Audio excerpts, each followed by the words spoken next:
Mais c'est normal, ça fait des décennies que ça dure. Votre stratégie, c'est simplement de dire beaucoup de mensonges et de dire tout ce qui ne va pas dans le pays. Mais vous ne proposez rien. Parce que si vous aviez suivi le film des dernières années, les charges ont baissé. Le CICE, c'est une baisse de charges. Des grandes boîtes. Je propose, non, le CICE, c'est pour toutes les entreprises. Vous savez très bien que les TPE-PME n'en ont pas profité. Madame Elles vous l'ont dit d'ailleurs. Madame Le Pen, c'est pour ça que dans le projet que je porte, je propose de baisser de 6 points les charges des TPE-PME. C'est pour ça que je propose de baisser l'impôt sur les sociétés à 25%. Vous ne proposez rien. Pour toutes les entreprises, Monsieur Macron, y compris pour les grosses. Vous êtes... Alors que moi, je donne une priorité totale aux TPE-PME. Mais vous je pense que ce sont elles qui créent l'emploi. Vous ne proposez dans notre rien. pays. Vous êtes simplement... Vous facilitez une fois de plus la vie des grands groupes. Vous êtes C'est normal, ce sont vos amis. Dans l'insinuation. C'est ceux avec qui vous buvez des coups à la rotonde. Ce ne sont, Madame Le Pen, les Français et les Françaises, ils méritent mieux que cela. Je vous assure. La vérité, ils méritent. Ils méritent d'abord la vérité, plus que les insinuations, parce que si vous étiez bien renseigné sur tous les cas industriels que vous avez cités, vous sauriez que c'est très différent. Je n'étais pas ministre quand SFR a été vendu, et SFR était la propriété d'un groupe totalement privé qui était Vivendi. Vous n'étiez pas ministre. Non, je n'étais pas ministre. Vous avez déjà dit que je veux, c'est un fonds souverain. N'importe quoi. Bon. Mais n'importe quoi. Monsieur le fonds Macron, souverain, ne jouez pas avec moi, ne jouez pas. Mais je ne joue pas, malheureusement, je vois que vous cherchez à jouer avec moi, à l'élève et au professeur, mais en ce qui me concerne, ce n'est pas particulièrement mon truc, je vous le dis. Moi non plus, vous savez, c'est triste. Le pays mérite mieux, parce que dans le cas de Whirlpool, ce que vous proposez, c'est rien. Alors, vous proposez d'abord, vous ne respectez pas les gens. Vous ne les respectez pas. Non, je répondrai sur le fond à ce sujet, parce que moi j'ai entendu la colère. Moi j'ai passé des heures avec eux. Vous ne les respectez pas, vous êtes passé un quart d'heure sur le parking. J'ai passé ma campagne. Vous n'êtes même pas rentré de l'autre côté des barrières de l'entreprise. Là où vous êtes protégé des journalistes, c'est ça? Mais moi je suis rentré pour aller... Sans les journalistes? Des journalistes. Je suis allé au contact. Avec vos caméras personnelles. Je suis allé au contact, moi, des salariés. Parce que c'est ça, respecter les gens. Les salariés... Et pendant que vous faisiez, vous, votre numéro avec les caméras, moi j'étais avec les représentants des salariés, parce que je les respecte. Et vous savez quoi? Ils ont bien compris que vous ne leur proposiez rien. Ils ont bien compris que vous ne leur proposiez rien. Ils vous ont le hué, soir Monsieur même. Macron. Mais oui, parce qu'ils sont en colère. Et moi, je prends cette part de colère. Dehors. Je prends cette part de colère, Madame Le Pen. Parce qu'ils savent que moi, toute la campagne, j'ai parlé d'eux. Vous ne leur proposez rien. J'ai mis vous la jouez lumière. avec leur colère, Madame Le Pen. Et le soir, vous faites un communiqué en proposant quoi? La nationalisation de Whirlpool. Non, la mise sous protection par l'État, le temps de retrouver un repreneur. Les côtes. Aucune responsabilité. Je n'ai jamais été ministre du budget, ni Premier ministre, Madame Le Pen. Non, mais vous n'avez pas participé au grand choix économique. Alors, si vous considérez que... Non, mais si vous très bien, vous avez participé à un gouvernement qui a fait 35 milliards de taxes et d'impôts supplémentaires. Non, je n'étais pas au gouvernement non, mais d'accord, qui a fait 35 milliards de taxes et d'impôts supplémentaires pendant le quinquennat, mais c'est pas vous. Okay. Je n'ai jamais été en charge de ce sujet. Donc vous voulez baisser la taxe d'habitation, ce qui, moi, me va bien pour les petites taxes d'habitation, mais en revanche, donc 10 milliards, hein, c'est ça? Mais en revanche, vous voulez augmenter la CSG de 1,75 points, 20 milliards de plus pour les travailleurs, pour les retraités, qui vont voir peser sur eux. D'ailleurs, M. Pisani-Ferry, qui est un de vos conseillers, l'a dit clairement, 60% des retraités vont effectivement devoir payer plus. Alors, Madame Le Pen, c'est normal. Votre proposition, alors moi, que les choses soient claires. Non, mais je voudrais vos propositions et après les réponses d'Emmanuel Macron sur la CSG et les retraités. Non, mais, oui, mais c'est faux. Puisque, qu'est-ce que je fais? D'accord. Oui, d'accord. Sur les médicaments, j'ai une mauvaise nouvelle. 80% des médicaments sont faits à l'étranger. Comme vous taxez les importations, on va augmenter le prix. C'est pas de chance pour toutes celles et ceux qui nous écoutent. Avec Madame Le Pen, on a une taxe, alors on n'a pas bien compris, 3, 10, ça dépend de vos porte-paroles. Mais enfin, on va taxer les importations avec vous. Donc on va plus recréer. Donc on a abandonné l'idée d'avoir des laboratoires qui soient des laboratoires français, on en a, Madame Le Pen, on en a. Alors il faut les booster. Mais il faut les booster, 80%. Mais on va pas du jour au lendemain faire 80% des médicaments qu'on importe. Vous savez, ça marche pas comme ça dans la vraie vie. Ça marche pas comme ça sur les plateaux de télévision, peut-être, mais pas dans la vraie vie. Donc, pendant les années qui viennent, si vous êtes élu, eh bien, tous les médicaments augmenteront, en tout cas 80%, tous ceux qui sont importés. Je dis ça pour montrer l'incohérence de ce que vous proposez aux Français. Ensuite, le vrai problème, en effet, c'est tout à fait vrai. Vous pourrez vérifier, vous devez avoir dans vos dossiers. M. Macron est le candidat de la mondialisation sauvage, de l'ubérisation, de la précarité, de la brutalité sociale, de la guerre de tous contre tous, du saccage économique, notamment de nos grands groupes, du dépeçage de la France par les grands intérêts économiques, du communautarisme, et tout cela piloté par M. Hollande, hein, qui est à la manœuvre maintenant de la manière la plus claire qui soit. M. Cazeneuve a même dit, je crois que c'est hier ou avant-hier, faites voter dimanche résolument pour Emmanuel Macron, faites-le avec la fierté de ce que nous avons accompli et le désir de voir ce que nous avons accompli se poursuivre. Bon, et bien moi, face à cela, je suis la candidate du peuple, je suis la candidate de la France telle que nous l'aimons, de sa culture, de sa civilisation, de son unité. Je suis la candidate de la nation qui protège nos emplois, qui protège la sécurité de nos compatriotes, qui protège nos frontières, qui nous protège face à la concurrence internationale déloyale et face à la montée en puissance du fondamentalisme islamiste. Et puis, somme toute, les Français ont aussi pu voir le vrai Macron, hein, dans ce second tour. La bienveillance a fait place à la médisance. La stratégie marketing a été reprise en main par la machine du PS. Et puis, le sourire étudié se transforme en rictus au fur et à mesure des meetings. L'enfant chéri du système et des élites, en réalité, a tombé le masque, Monsieur Macron. Voilà, c'est bien. Je trouve que c'est utile. On a vu les choix que vous avez faits dans ce second tour. Des choix qui sont des choix cyniques, d'utilisation d'arguments de campagne qui sont honteux. Et qui révèle peut-être la froideur du banquier d'affaires que vous n'avez probablement jamais cessé d'être. Donc, je pense que cette période, en réalité, de clarification a été profondément utile aux Français pour faire un choix.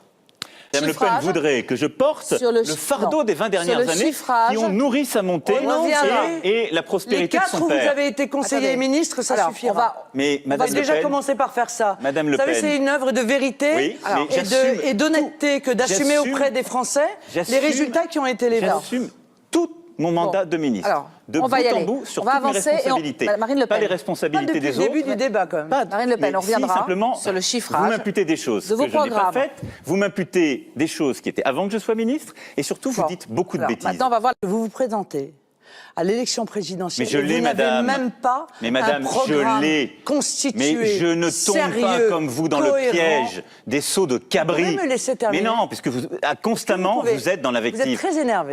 Je ne suis pas du tout énervé, Madame Le Pen. Regardez, je suis en train de vous dire. J'ai du retard sur vous. Mais vous allez le rattraper. Alors laissez-moi parler. Parlez de votre projet, ne dites pas de bêtises sur le mien. J'ai un projet, mais simplement, je ne réagis pas aux événements comme vous. Vous n'avez pas de projet. Je les anticipe. Et non seulement vous n'avez pas de projet, mais en plus, vous avez une complaisance pour le fondamentalisme islamiste. C'est ça, peut-être, le problème. Développez vos propositions. Parce que moi, je pense qu'il faut aussi s'attaquer. Développez vos propositions, Monsieur Macron. Buvez un coup, ça va aller mieux. Et allez-y, Madame Le Pen, et soyez respectueuse comme je le suis avec vous. Non, mais parce que vous me coupez la parole toutes les 10 secondes à peu près. Je vous sens un peu agacé.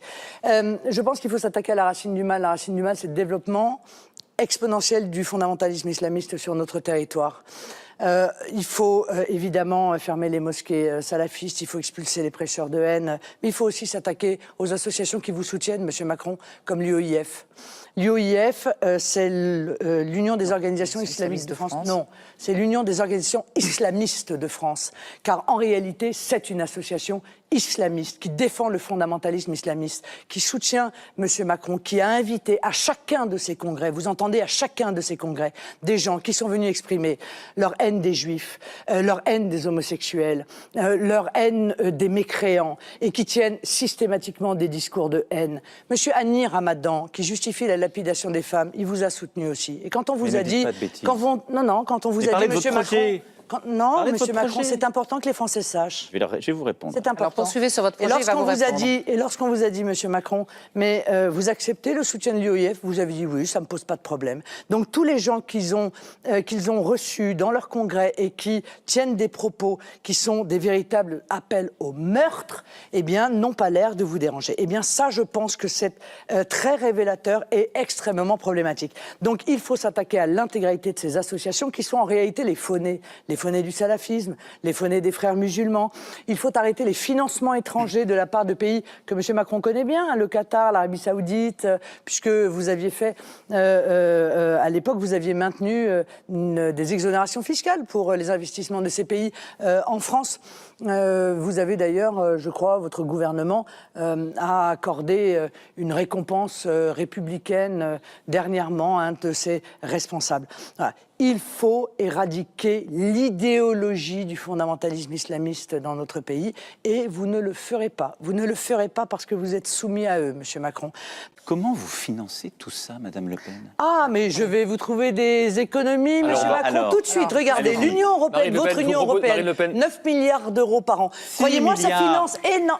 6 milliards, Madame Le Pen. Vous oubliez les droits de douane qu'on reverse à l'Union européenne. Mais non, c'est 6 milliards vous en moyenne. Les droits enfin, qu'importe. Alors, allez-y. On a non, entre mais je note que vous êtes en fait moins technique que ce que vous voulez bien laisser croire. Marine Le Pen, moins au courant. Je vous propose moins cette question. au courant sur ce sujet. L'ensemble de vos mesures. Cette question sur les économies, on va l'aborder dans 5 minutes. L'immigration. Mais on parle des impôts. Madame Le Pen nous a fait une liste à la Prévert pour montrer sa générosité.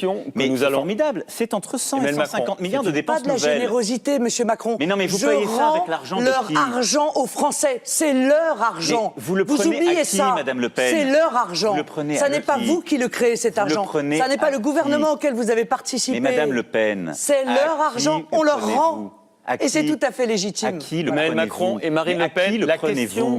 L'Union européenne, par exemple, 100 à 150 milliards d'euros, ce que vous présentez. milliards par an. Alors allez-y. L'immigration a un coût absolument spectaculaire. Je n'ai conservé que 15 milliards d'économies par an. J'ai été extrêmement raisonnable, vous voyez, dans mes calculs. Il y a la fraude sociale contre laquelle vous n'avez pas lutté. Mais bien parce sûr, que ça ne vous intéresse il va s'arrêter du jour au lendemain. Mais du jour au lendemain, vous serez présidente. Les gens vont arrêter de venir, il n'y aura plus de fraude sociale, plus de fraude fiscale, tout va bien se passer. Du jour au lendemain comme ça. Formidable. On essaye ? Formidable. On essaye ? Non, moi, j'ai pas envie d'essayer. Je vais vous montrer j'ai pas envie ce que je suis capable de faire pour lutter contre Madame la fraude Le Pen, vous savez quoi? J'ai pas envie d'essayer et je crois que les Français non plus. Ils n'ont pas du tout envie d'essayer avec vous. Que les Français ne parlez pas à leur place. Non, je ne parle pas à leur place, mais ils n'ont pas envie. Tout ça vous avez plutôt la position aujourd'hui du candidat par défaut, choisi par défaut par toute une série de gens. Alors vous devriez faire preuve d'un peu moins d'arrogance avant l'élection. Vous voyez, moi, je suis la candidate du pouvoir d'achat. Vous, Monsieur Macron, vous êtes le candidat du pouvoir d'acheter la France, hein, de la dépecer. Puisque dans votre société, ben oui, c'est important quand même de savoir quelle est la philosophie de votre projet. Dans votre société, tout est à vendre et tout est à acheter. Voilà. Les hommes sont à vendre et à acheter, les ventres sont à vendre et à acheter, comme d'ailleurs Monsieur Berger, qui est un de vos soutiens, nous l'a expliqué. Vous ne voyez les rapports humains que par rapport à ce que ça rapporte, par rapport aux dividendes qu'on peut en tirer. Ça n'est pas du tout ma vision. Je veux reconstituer les forces de renseignement. Le renseignement territorial a été démantelé. Il faut aller beaucoup plus loin sur le territoire. On l'a encore vu à La Réunion l'autre jour. Tous nos territoires sont touchés par la menace terroriste. Donc l'effort de renseignement doit être fait sur le territoire et partout, avec un lien renforcé sur le renseignement cyber, c'est-à-dire sur Internet. Et pour coordonner cela au mieux, pour prévenir plutôt que guérir, je créerai une task force, une cellule, auprès du président de la République et pas une agence comme vous le proposez auprès du Premier ministre, qui coordonnera les services de renseignement. C'est la mère des batailles. Ensuite, la fermeture des frontières et le reste, ça ne sert à rien. Il y a des pays nombreux, trop nombreux malheureusement, qui ne sont pas dans Schengen, qui ne sont pas soumis à tout ça, qui ont été frappés de la même façon que nous par les attentats et par le terrorisme. Et d'ailleurs, j'ai une nouvelle pour vous. Depuis novembre 2015, Schengen le permet, nous avons rétabli des contrôles aux frontières pour lutter contre les terroristes qui ont permis l'interpellation de plus de 70 000 personnes. Donc ce que vous proposez, comme d'habitude, c'est de la poudre de perlimpinpin. Madame Le Pen, vous avez répondu la différence entre vous et moi. On ne va pas refaire le quinquennat. Vous êtes l'héritière d'un système, d'un parti, d'un nom. Moi, je ne suis pas l'héritier de ce gouvernement. J'y ai participé, je n'étais pas d'accord et j'en suis sorti. J'ai démissionné, j'ai quitté le gouvernement, la fonction publique. Donc vous pouvez me renvoyer constamment à tout ce qui a été fait durant les 5, les 10, les 15 dernières années. Je répondrai de tout ce que j'ai fait moi, je ne répondrai pas du reste. On sort ou pas de l'euro? Il faut retrouver notre... On revient au franc ou pas? Il faut retrouver notre monnaie nationale. Donc on revient au franc. C'est essentiel. D'accord. Essentiel. Donc essentiel. on revient au franc. Donc vous proposez bien de sortir de l'euro. Non, je veux renégocier pour que l'euro, on s'en libère et on le transforme en monnaie commune. C'est ce qu'il était avant qu'il devienne la monnaie de la France. Mais on paiera avec de l'euro ou pas ? Que les choses soient très claires. Non, on ne paiera pas avec de l'euro. Personne ne paiera avec de l'euro. Les banques centrales paieront avec de l'euro si elles le souhaitent. Ah bon ? Les grandes entreprises paieront avec l'euro si elles le souhaitent. Vous le savez très bien, ça a existé. Donc il y aura deux monnaies ? Non, pas pour les Français, pas pour les particuliers, pas pour les petites entreprises. Et vous savez très bien, n'essayez pas. Mais à quoi servira l'euro alors ? De créer cela. Non mais à quoi servira l'euro ? Mais c'est une monnaie commune, c'est un panier de monnaie, vous le savez, encore une fois. Alors, ça a existé, car avant... Mais ça a existé juste avant l'euro.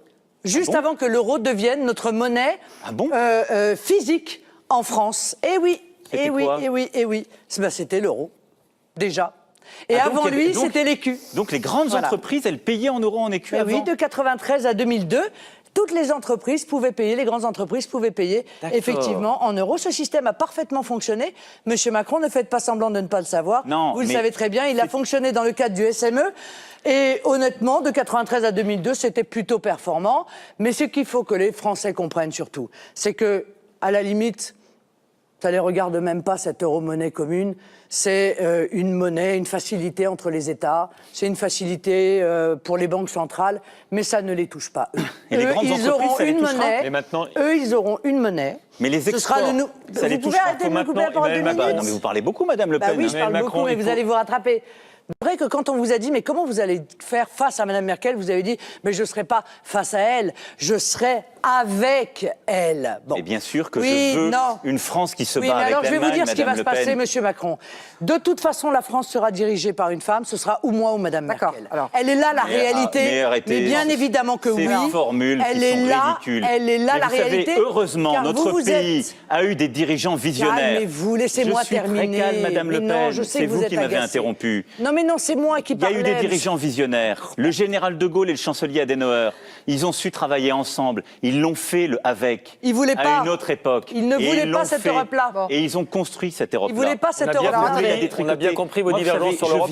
Il y a d'autres points de divergence, certainement. J'ai eu l'occasion de vous le dire. Je viens d'une région qui a connu dans sa chair la guerre. Moi, ma famille, elle l'a connue.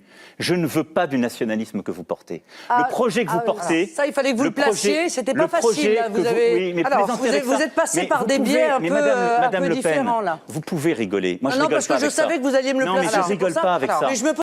On vous demande une carte blanche et vous salissez l'adversaire. Et vous proférez des mensonges, comme depuis le début de ce débat. Parce que le pays vous importe peu, vous n'avez pas de projet pour lui. Votre projet, c'est de dire au peuple français, cette personne est atroce, c'est de salir, c'est de mener une campagne de mensonges et de falsification. Votre projet, c'est un projet qui vise à vivre de la peur et des mensonges. C'est ce qui vous nourrit, c'est ce qui a nourri votre père pendant des décennies. C'est ce qui a nourri l'extrême droite française et ce qui vous a fait vous. C'est pour ça que je n'en veux pas pour mon pays. Parce que la France que je veux, elle vaut beaucoup mieux que ça. La France que je veux, elle ne sera pas divisée. Mais pour cela, il faut sortir en effet d'un système qui vous a coproduit. Vous êtes la coproduction du système que vous dénoncez. Parce que vous en vivez. Vous êtes son parasite. Parce que l'inefficacité des politiques de droite et de gauche, l'inefficacité des politiques de droite et de gauche, c'est le Front National qui s'en nourrit. Alors moi j'entends la colère de nos concitoyens, je la vois sur le terrain, je la vis sans cynisme, en tout cas sans le vôtre, mais je veux y apporter une réponse en profondeur, par une vraie politique de réforme, de transformation du pays, celle qu'on n'a jamais faite depuis 30 ans. À la schlag. Et avec moi, pas à la schlag, avec nos concitoyens. C'est pour ça que n'ayez pas ce genre de terme, Madame Le Pen, ça pourrait prêter à quelque ambiguïté venant de vous. L'Europe à la schlag. Et donc, non, pas chez moi. Si, c'est celle de Merkel. C'est la construction qui vient du bas, avec les associations, avec les territoires dont on a trop peu parlé, les initiatives populaires, mais des vraies transformations, des vrais changements pour lutter contre le chômage, pour l'école, pour la transformation du pays et surtout pour sa réconciliation. Dans 5 ans, si je suis élu président, j'ai une France qui aura gagné la bataille face au terrorisme, face au chômage, face à l'illettrisme. Mais une France vous avez déjà réconcilié le MEDEF et la CGT, ils appellent à voter pour vous. Parce qu'il n'y aura pas les divisions. Mais vous savez, malheureusement, l'état du pays... Tout le système appelle à voter pour vous. De rire. Moi, je ne ris pas avec l'état de notre pays. Il m'inquiète. Le MEDEF et la CGT. Il me préoccupe. Et donc, tout ce que je veux, tout ce que je ferai, continuez votre antienne, Madame Le Pen. Vous n'avez que cela à la bouche. Vous n'avez pas de projet pour le pays. Nos concitoyens l'ont vu ce soir, vous n'en avez pas.